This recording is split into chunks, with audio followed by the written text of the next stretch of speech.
Hunter Sung cautiously stood up, testing a theory about the giant statue.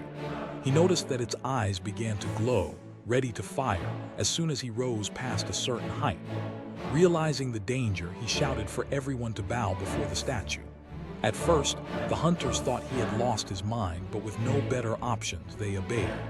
The moment they all bowed, the statue's eyes dimmed, and it curved its lips into a sinister grin. One by one, the hunters slowly rose to their feet again, relieved that the attack had stopped. Moments later, however, the statue began to move again, this time striding toward them. The hunters looked desperately to Jinwoo for guidance. He remembered the second commandment, praise the Lord. One hunter stepped forward and began shouting praises at the statue as if worshiping a deity. But the attempt failed.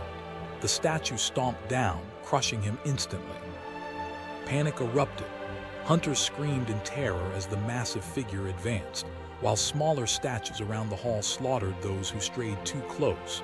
Jinwoo grabbed Junhee's hand, pulling her with him as they ran. But chaos spread. At one corner, Hunter's back was sliced in half by a statue's blade.